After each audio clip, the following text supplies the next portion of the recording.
Good morning. Hope you can hear me well. I'm going to reposition this.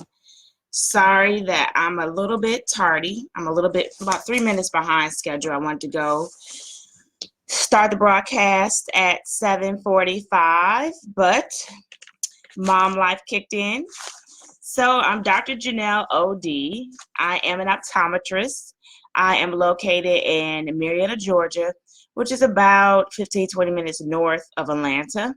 I'm a current private practice owner.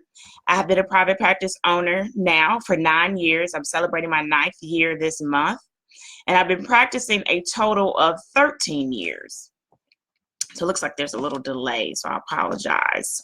So at this pivotal point in my career, I am ready to kind of reach back and give back in other aspects. If you know me, I give back all the time. I'm a big STEM advocate and mentor, but I want to be able to reach back now and help some of my fellow private practitioner owners to be able to survive. Owning a practice or business, especially a private practice, is difficult. It's not easy. It is not for the thin-skinned, and you have to be able to survive. So I want to be able to provide you some tips over the course of this month as I celebrate my ninth anniversary on things that you can do to help survive private practice. I'm an optometrist, but this talk today is not specific only to optometrists. It's specific to anybody that's currently owning a private practice in those first critical years of the private practice and looking to start a private practice. And I would say the next 6 to 12 months. I do make a point to surround myself by other private practice owners, not just optometrists who own a private practice, because it is important to get outside of your box and to be able to see how other industries are doing things and then be able to make that your own and be able to make that something to be able to grow your practice. I'm going to take my glasses off here. Okay, so surviving private practice. Today, we're going to talk about starting a private practice cold. 5 things you need to be doing right now. Like, as soon as you stop listening to this talk, this broadcast, you need to go start working on these 5 things. Give you a little background. As I stated, I'm a private practice owner. This is my 9th year. I started my practice, Brilliant Eyes Vision Center, back in 2010. I have to think about it for a minute. I used to be employed by a corporate entity, and I would just say I hated it. I literally hated it. I hated getting up every day, going to work, and somebody who is not in the building, let alone in the state that I'm in, dictating how I should practice optometry and dictating how many patients I should see. I was employed by a chain, so maybe a little different than those who own a lease or a sublease, but I was employed. And I would say I was a bit naive. I grew up wearing glasses. I'm from Michigan, and I went to a clinic the entire time. You know, corporations or chains weren't a big thing, at least in Michigan back in the 80s and 90s when I was wearing glasses.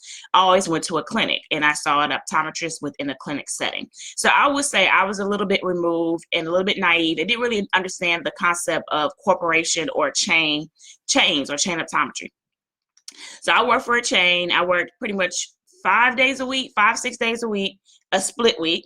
So I only had Wednesday and Sundays off. I worked every single Saturday. So once I was first licensed, got married, moved to a different state, pretty much every day I was working. And I was working every day from like 9 to 6. So I had to get up early. You know, Atlanta traffic is horrible. So basically my entire day is commuting, being at work, and coming home. And then when I'm at work, I really had no say-so in how I was able to see patients. So basically, patients were packed in like cattle. And it was like, well, if you want to eat, I guess you figure out how to get through it. And if you want to go home at 6 o'clock, I guess you figure out how to get through it. There was no say-so if I was running behind or if I didn't want to take a walk in. I had no liberties. And then on top of that, a district manager would come in and want to tell me how and what kind of contact lens I need to be prescribing. It was just a nightmare. Needless to say, within a year, I had high blood pressure, and I was just like, this is not going to work. And at that time, it was not easy just to walk into a private practice. And I'm just going to be frank, to walk into a private practice as a Black female, it was not easy. I interviewed, and, you know, people are comfortable with what they're familiar with. Not going to knock that. So it wasn't that easy to walk into a private practice when I first moved here in the Georgia area back in the early to mid 2000s. So after a year, I was just praying, like, how am I going to get out of this hellacious setting? Because there's no way that I went to school, got in debt, and this cannot be my optometry life. So when there's a will, there's a way, and God stepped in. Thank you, Jesus. I have never been so happy to be laid off, but I was laid off. And because they have a contract where you have to give it a crazy amount of days of notice, they broke their contract. So on top of that, they had to give me some PTO, some vacation. So I walked away basically with the package to be able to decide what I wanted to do and how I truly wanted to practice optometry. So back in March of 2000, I would say 2009 or 2008, being laid off by this corporate chain was the best thing that ever happened to me. I took my money, and within 24 hours, I did step one. I created my articles of incorporation. I created LLC. So I went in and created my articles, and I said, step one, I created my articles of incorporation. I did not have a space. I didn't have an employee. Was not credentialed, but I created my articles of incorporation. So Brilliant Eyes LLC is way more than 9 years old. Brilliant Eyes LLC is at least about 15 years old because I worked under that LLC. And I'll tell you what I did for several years before I started my own practice. So number one, you need to go ahead and create your articles of incorporation. You want to seek out the help of a financial advisor or lawyer to figure out which entity is going to be the best for you. You do not have to wait till you have a signed lease, sublease, or to have even a location, a location where you deem that you're going to start your practice to create your articles of incorporation. That's important. Go ahead and do that. You also want to go ahead and create your tax ID. So once you get your articles of incorporation, you can go ahead and create your tax ID. And I would say within about 2 weeks, I had all this, my tax ID and my incorporation. At the time, as an LLC, and it was Brilliant Eyes LLC. Hence, Brilliant Eyes, and that's the name of my practice. So under that LLC, I employed myself as an independent relief doctor. So I gained valuable experience by going around the city of Atlanta. I will go as far north as Ellijay and Jasper, and far as south as Fayetteville. I would go out in Conyers. I had my schedule booked out to when I wanted to work and how I wanted to work and how many hours, how many Saturdays, filling in as a relief doctor. So I was in private practices. I did some corporation entities, but it gave me an experience to know what I definitely did not want to be in a setting. And I know for a fact that corporate is not for me. And that's good if it's for you, but it's not for me. And it gave me an opportunity to be able to work through different private offices to see, what just simple things like frames, staffing, patience, seeing how fast or how slowly you can able to do an exam, giving you different autonomies in a private setting. And I did that for about 2.5 years. So step one, you want to go ahead and create your articles of incorporation and get your tax ID number. Secondly, what I did was, and what you're going to need when you need your tax ID and the articles of incorporation, I got a P.O. box. So at this point, I still don't have a location. The Brilliant Eyes that's today was not the same Brilliant Eyes about 17 years ago when I first started working under this LLC to contract myself out. And that actually gives your LLC some history as well, which is going to be important when you're establishing business credit, business history of the entity. That my entity didn't start the same year that I opened my practice. My entity had been around for a while. But you do want to get a P.O. box so that when you do create this LLC and you're starting to get that name out, build that brand before you even have a physical concrete location, you have places where items can be sent. You go pick them up. You do want to create business cards for yourself, because I had a business card. When I was a relief doctor, they said, well, who I make the check out to? You're going to make it out to Brilliant Eyes. And if I needed some items sent somewhere, I created a P.O. box. So you want to get your LLC or articles of incorporation. You want to find out and talk to a financial consultant or lawyer to figure out which is going to be the best entity set up for you. Tax ID number. And this is all very simple. This is stuff that you can at least do it yourself and have somebody review it. I'm all about affordability. And then when you do it yourself, it forces you to learn. You can always outsource and pay somebody to do it, but being a business owner, being a private practice owner, and doing a cold start. As many things that you could do yourself is going to be beneficial for you in the long run. One, nobody can pull a wool over your head because you actually understand the process. And then two, you could bring somebody else for it because you've been through it. I think it's very important when you can, I'm not all about reinventing the wheel all the time, but there are some times you need to sit down, even if the wheel has been invented, and do it yourself. So get a P.O. box. And then thirdly, find a place to moonlight or to fill in or contract yourself out that understands your ultimate goal. Okay. So for those individuals that are still full-time at certain locations, whether they be corporate, private practices, if you cannot go talk to those owners and let them know what your ultimate goal is, and your ultimate goal is that basically you're here to help cover bills. You're going to respect this spot that you're working. You're going to respect this office, this practice. You would not actively seek their patients. But in 12 months, I plan to be in my own private practice at this location. You do want to divulge that information. There is nothing about someone who works in secrecy that makes you seem like you're not honest and not able to be trusted, which is important because optometry is a small field, especially optometrists who are in a minority setting. Pretty much we don't know each other directly, we know of each other, and you don't even have to be in this state. So you do want to be honest and truthful upfront what your intentions are, which I was. There were several doctors that I did work for, and it was like, I only gonna work these days a week because I do have my own private practice. My private practice is located on this side of town. I have no plans to actively seek out your patients. I'm basically working here because you need the coverage and I need the money to help supplement as I'm working to build my practice. So you want to find someone in moonlight. I would highly encourage you, wherever you're working full time, that's not the place that you moonlight. They're not going to like that you're working full time. Then ask to go down to part time. And by the way, I'm doing this because I plan on leaving y'all. And if you've been there for a while and it's your consistent place, it's going to be really hard for you not to pull and take some of that database with you. I never actively sought patients, and people ask where I work, where's my practice. I would say, well, I'm not here to give you that information, but at the end of the day, the internet is free space. If you really want to know who I am, Google me, and I just keep it moving. But I would just recommend that whatever full-time contracts and things that you have, you might want to think about giving your notice and going to find somewhere else. In the state of Georgia, there is a severe lack of fill-in relief doctors. So you really could ultimately build your practice, make your own schedule, just floating around in the Atlanta area, being able to add coverage. That's what I did for 2.5 years. And I did not go hungry, and I was able to pay my bills.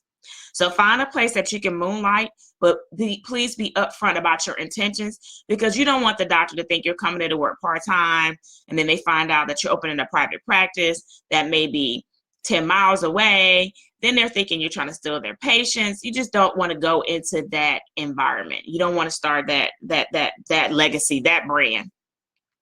So after you've created your LLC, your tax ID, after you've gotten a P.O. box, it's important to have the P.O. box because you want to have business cards. You're always thinking about your brand from day one. Business cards, so that where things can go. And then location. Find a place to moonlight.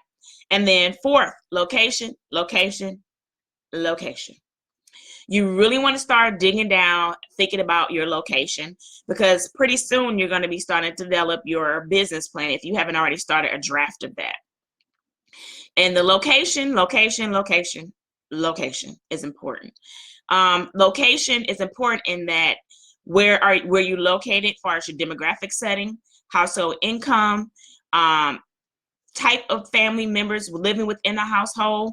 That's important. If you're like, I'm gonna be a pediatric practice, and you build your practice in the middle of a senior community area, that's asinine, because you have people who are on AARP plus, but you want to be a pediatric practice. So you really have to know your location and your demographics around your location, household income, and individuals that are in that household.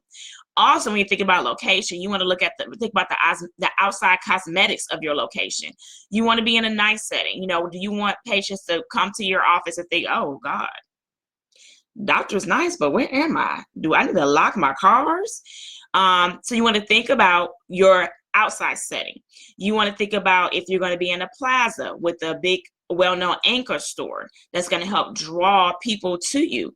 Are you going to be in a standalone building? Are you going to be in a standalone building that may have spaces that are rented out by other disciplines, other doctors, or other businesses? And then how easy it is to access your location. Meaning, if your location looks great, but you have to do 3 turns to the right, do a 360, and then come down the hill to be able to get into your location, then you need to put that one aside, because they need to be able to easily access your location. It can look great off the street, but if they cannot figure out how to get into your location, then you're just going to lose a lot of patients, because they're going to say, I don't have time for all that. There's a practice up the street where I can just turn right off the street, and I'm in the parking lot. And I've known a lot of locations who have not done well, not because the doctor wasn't fabulous, not because the inside of the location was not grand. It's just you freaking could not get in there. It's just too hard. And in the city of Atlanta, it's already traffic. People are already frustrated, hot, sweating, lost. They don't have to figure out, they don't have time to get and see your facility and can't get in there. So that's important for location. 2, you want to know what's around your location. So just not anchor store in your plaza if you're going to do a plaza, but what schools, what other businesses? Do you have any other national big known businesses or doctor's office in your area? Those things are going to be important because they're going to help draw potential patients to you. If you're in an area, which I started out in the area that is what I would say, it was no competition. That's not always a good thing. Because if there's no competition, that means you're going to have to work harder to get patients to come out your way, right? So think about it. If there's no competition out there, there's nothing out there, then people associate there's nothing out there. So I need to find elsewhere to be able to have services provided for me. And it's going to take a while for them to realize now there's something out here. So it may take you a lot longer to grow your practice because there is no competition. I am learning there is nothing wrong with a little friendly competition, because that's going to keep you on your game. And we'll talk about that in some other broadcast, how competition literally moved across the street, where I can walk across the street and borrow supplies. And that happened 5 years ago. One of them shut down and somebody else moved in, and I have not skipped a beat. So there's nothing wrong with the little competition. So if you're finding your locations, you don't want to move across the street from somebody unless you're offering a very different service. And it is a free country, but at the same time, it's not always the best that I'm learning that there's nobody else around you that's doing what you're doing, because that's what the patients associate. There's nobody out there. So really, really, really think about your location. And as you're building your business plan, the location is going to be the key, because you're going to build everything around that location. So visit the location. When you're looking for your location, look for someone who is in the real estate, specifically healthcare real estate. Real estate is great. You can negotiate things yourself, but if you don't have the experience, if you don't have a real estate license, and if you don't have a real estate license yourself that is specific in healthcare, I would encourage you to find someone that can help you negotiate those contracts when you find your location. 5th, think of your name if you have not already done so. So you see 1 through 4, I already have my name, Brilliant Eyes. I already have my logo. I already had all that stuff. And this, when I say this was long before Brilliant Eyes Vision Center is the location that you know of at 1690 Powder Springs Road in Marietta, Georgia. So that's how early I was thinking about things that may have been 10, 15 years down the line. And as a business owner, you cannot think about today. You think about today, but today should have been thought about 4 days ago. So you always have to be ahead of the day, ahead of the year. So I don't even think about 2019. I thought about 2019, honestly, in 2016 and 2017 and 2018. So 2019 is here. I'm doing 2019 for something I planned 3-4 years ago. 2020, so you always have to be a step ahead. 3 steps ahead. A lot of cases, if you own a private practice, especially if you opened your private practice cold, in which I'll go over what that definition means in a few minutes. But the name is important. You really have to think about your name. Some people say, oh, your name should be in your name. My last name is Davison. Davison Vision Center, Davison, that's just too much. And my name is so generic, and I didn't feel like naming my practice after my name perpetuated the brand that I was trying to bring into the market. But there are plenty of people who have their name within their practice. Some people swear by it. There's been some research that people think that it benefits or shows that it benefits if you have the word eye care within your name. But the name is important. The name should exemplify and represent the brand that you are trying to bring to the market, which is important. I said the brand that you're bringing to the market. You don't want to take anybody else's brand and try to flip it and make it yours. Back in the 80s and 90s, we called that biting. You want to bite off somebody else. You want to be original. You want to take ideas and then formulate that to come up with the original idea for yourself. So you do want to think about your name, your name, your name. And once you've thought about your name, then go ahead and secure your domain. Okay. So if your domain for your website is going to have your name, just go ahead and purchase the domain. That's one mistake I made. My domain is Brilliant Eyes Vision Center Marietta, because when I went to go purchase the domain without Marietta on there, it was already taken. And some people purchase domains that sound good and then sell them for a really high price. So now I've got into the process that if I have an idea, I go purchase the domain. I don't have nothing else, but I go buy the domain and I just sit on it. So for instance, like Dr. Janelle OD, I bought that domain. I go and buy a lot of domains because now I know you have an idea that may not come to fruition 5 years from now, but it doesn't mean somebody else is not thinking and dreaming, and they may have the idea and just purchase a domain name. And you can always let it lapse if you decide this is not the name you want to have. And domains are not super expensive, but you want to think about the name. Think about the name, but don't spend so much time on the name, because you can always rebrand if it's not working. It's no big deal. Nothing is cut in stone. But then once you get a name that you think is going to be the name that you're probably going to open and start with, you want to go ahead and secure that domain name. And then you may even want to start a website that says coming soon. It's always about branding. Every day, every minute, you're thinking of branding and how to solidify your brand within private practice. So 5 things that you need to do today, okay? I've had some people reach out to me, hey, doc, I'm thinking about starting my own private practice. And it shouldn't be thinking about, it's like, am I or am I not? Because it's not for everybody. And if you keep thinking, then you're going to miss out opportunities where you need to be planning, because that's all private practice is planning, and more planning. Planning and dreaming and planning, and then implementing. And if you're not a dreamer, if you're not a planner, and if you're not really good about implementing your dreams and making those come to light, private practice might not be for you. You maybe think, oh, I can outsource it. You can. But I'm big on, if you're a private practice, first-time owner, you want to minimize a lot of things that you outsource, because it's very critical that you know what you're doing. Because a lot of time, the wool can be pulled over your head and you're shut down in 3 years and you don't know why. It's because you physically just don't understand, and mentally just did not understand what you had gotten yourself into. So cold. What does cold mean? You hear that word, open a private practice cold. What the heck does that mean?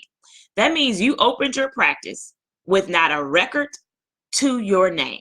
Meaning you did not purchase records from anybody. You did not bring records from a different location. You did not buy a location from a doctor who was retiring. You had a shell of a building. You outfitted that building. So you got a business loan. You built out that building, which is what I did. My building used to be a bank, Washington Mutual, that went out of business.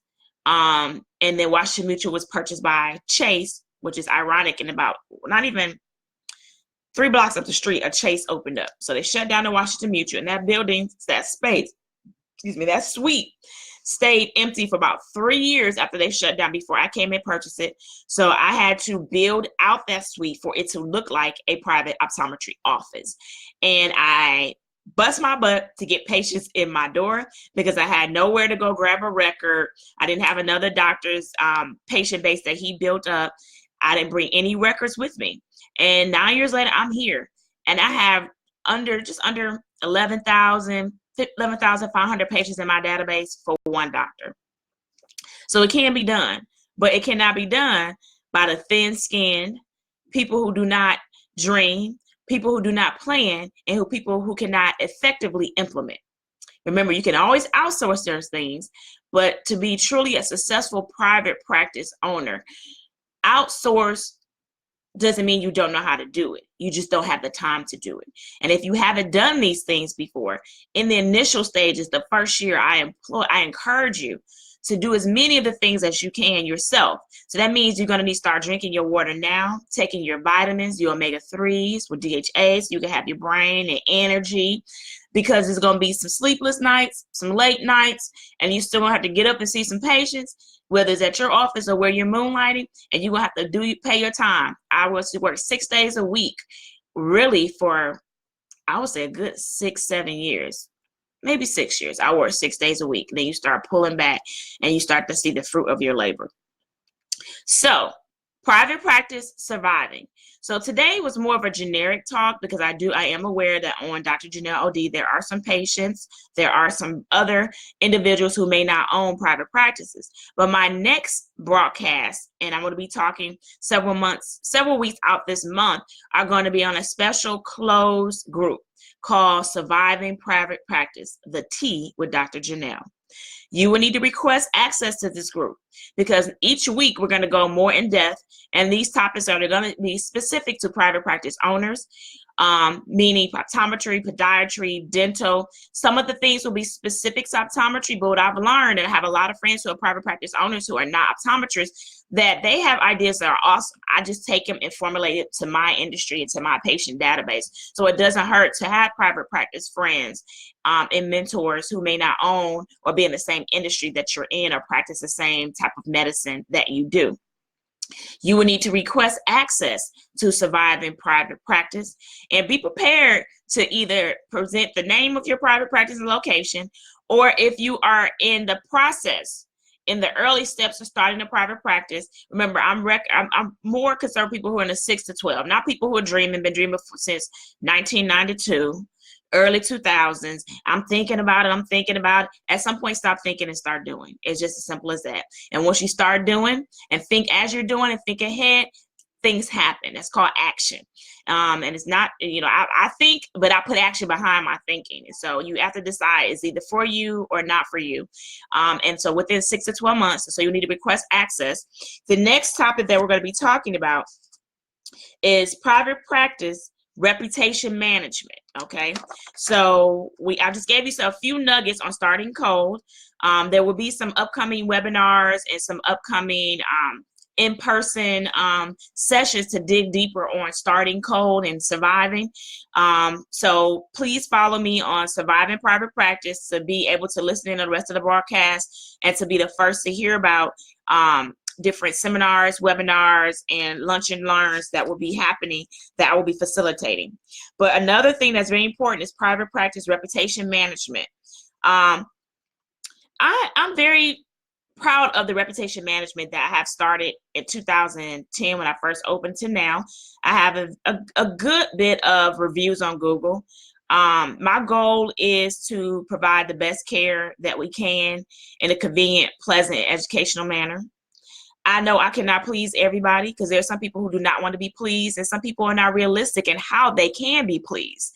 Despite all that, I've done a very good job at maintaining, building, and managing our reputation online. We have well over 200 Google reviews. We have Yelp reviews. We have reviews all over. And we have a good average. On Google, we average about, I think, between 4.8 reviews. And you'll see some not so good reviews in there, but the difference is I respond to all of my reviews. Some things people say are bold-faced lies, and I'm going to call you out about it. That's the Detroit that's going to come out of me. I'm going to call you out. What you're not going to do is slander.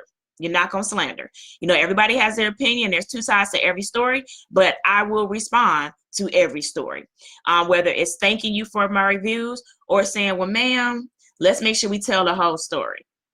And that's important, because when I meet doctors who have private practices and have been having practices for years, and when I see them, I'm so impressed. The first thing I'm going to do is I'm going to Google you. I'm going to Google your practice. And when I Google you and I see a 2.2 Google review or 3.2, I see horrible reviews about you. And some of I can read that it's false, but they're not responded to. I question your authenticity. I question your desire to really have a business and a private practice, because you're not managing your reputation. And in 2019, it's very important to manage your reputation, because if you look good on paper, but your reputation does not back up what I see on paper, then I'm really questioning some things, and you don't want anybody to have any questions. So our next topic is going to be about private practice, reputation management, and how to properly do that. So look me up on Surviving Private Practice. Go ahead and share this and tag this with any of your friends. You can find me on LinkedIn, Facebook, Instagram. If you have more direct questions and you want to set up a time to actually have a 15-minute call with me, or to have a face-to-face meeting about some things that you may have that you're trying to implement, you can reach me at my website, www.drjanelleod.com, and you're able to set up times there. All right, let me see here if I have any questions.